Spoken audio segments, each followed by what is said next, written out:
प्रिय बच्चों, आपका पुनः स्वागत है आपके YouTube चैनल पे। और आज हम लोग करने वाले हैं कक्षा 6 से लेकर कक्षा 8 की जो प्रयास पुस्तिका है उसका कंप्लीट सॉल्यूशन। इसके पहले हमने प्रोजेक्ट कार्य 5 तक एक्सरसाइज 5 कर लिया था, इंग्लिश से जो संबंधित थी।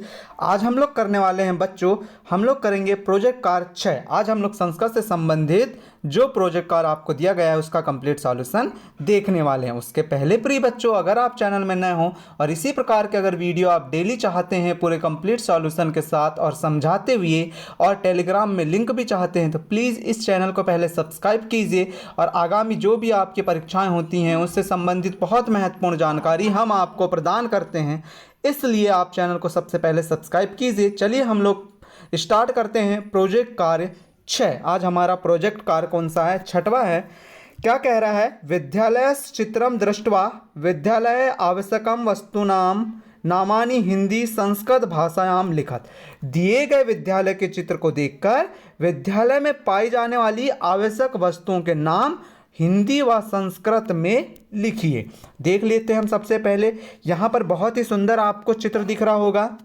यहाँ पर एक वातायनम दिख रहा है, फिर यहाँ पर भित्ति दिख रही है आपको, मुख्य द्वार दिख रहा है, फिर यहाँ पर फिर वातायनम दिख रहा है, शिक्षक दिख रहा है, कृष्ण फलम दिख रहा है। इस प्रकार से आपको ये पूरा डायग्राम बहुत अच्छे से नज़र आ रहा होगा। आगे की तरफ देखेंगे, यहाँ पर अब क्या दिया है आप लोगों को? यहाँ पर दिया है आपको वस्तु का नाम एक साइड, और एक तरफ दिया है वस्तु का नाम हिंदी में लिखना है और एक तरफ लिखना है हमको संस्कृत में। इस साइड हिंदी में भवन लिखा है तो उसको संस्कृत में हम क्या बोलेंगे? भवनम बोलेंगे। उसी प्रकार पुस्तक को पुस्तकम बोलेंगे, कुर्सी को आसंदः बोलेंगे, कलम को लेखनी बोलेंगे। आगे की तरफ बढ़ते हैं। आगे की तरफ देखें आप, यहाँ पर आगे की तरफ आपको रुकिएगा। हाँ, खिड़की है हिंदी में तो वातायनम बोलेंगे, संस्कृत में मैदान तो मैदान को हम लोग क्या बोलेंगे? क्रीड़ांगणम, मतलब कि खेल का मैदान जो होता है वो। मुख्य दरवाजा है तो मुख्य द्वारम बोलेंगे। आगे देखते हैं बच्चों, आगे आगे है चौक है तो साधुखंड, बस्ता स्यूतः, चार दीवारी भित्ति। एक रह गया है तो आप यहाँ से कुछ भी देख के लिख लीजिएगा, जैसे स्कूल तो स्कूलहा लिख लीजिएगा, ठीक है। तो इस प्रकार से आप ये संस्कृत में हिंदी से और संस्कृत में ही काय से लिख लेंगे आप लोग, हिंदी में लिख लेंगे और संस्कृत में लिख लेंगे आप लोग। आगे देखें, आगे क्या कह रहा है? चित्रम दृष्ट्वा शरीरस्य अंगनाम संस्कृत नामानि हिंदी भाषायाम लिखत।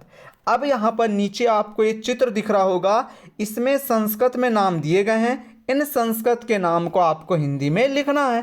तो देखो, एक केसह मतलब बाल, ललाटम मतलब मस्तिष्क, कपाल मतलब अपने गाल, कर्णः मतलब कान, फिर आगे की तरफ देखें, ओहा मतलब ओठ, नासिका मतलब नाक, और नेत्रम मतलब नेत्र, स्कंधा मतलब क्या होता है? आपका कंधा। तो इस प्रकार से यहाँ पर नीचे देखिए, यहाँ पर आप पूरा डायग्राम देख लीजिए, उसके बाद हम लोग यहाँ पर लिखते हैं। यहाँ पर एक और देख लीजिए, मणिबंधा मतलब क्या होता है? कलाई होता है हमारी, क्या होती है? कलाई, ठीक है, कलाई जिसको कहते हैं, ठीक है। तो यहाँ पर देखिए हम लोग संस्कृत में और हिंदी में चलते हैं। जानु मतलब क्या होता है? घुटना, अंगुष्ठः मतलब अंगूठा, मणिबंधा मतलब कलाई, उदरः मतलब पेट, केसह मतलब बाल, स्कंधा मतलब कंधे या कंधा। आगे की तरफ देखो, और कंठः मतलब गला, पादः मतलब पैर, कर्णम मतलब कान, ललाटम मतलब मस्तक, दंतः मतलब दांत, कपोलः मतलब क्या होता है? गाल, और नेत्रम मतलब होता है आँख, और मणिबंधम मतलब होता है कलाई,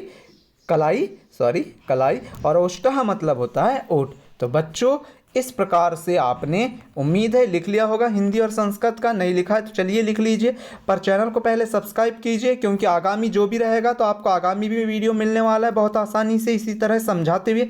चलो जल्दी से सब्सक्राइब करो बच्चों चैनल को। तो अब हम लोग मिलेंगे अगले प्रोजेक्ट के कार्य के साथ। ये हमारा प्रोजेक्ट कार्य था 6वां। अब इसके बाद हम लोग लेके आएंगे आप लोगों के लिए प्रोजेक्ट कार्य 7वां, ठीक है बच्चों। तो जब तक के लिए आपका धन्यवाद। चैनल को सब्सक्राइब कीजिए, टेलीग्राम लिंक दी गई है डिस्क्रिप्शन में, वहाँ पर जाके आप उसको ज्वाइन कीजिए। मिलते हैं अगले वीडियो में। Thank you for watching.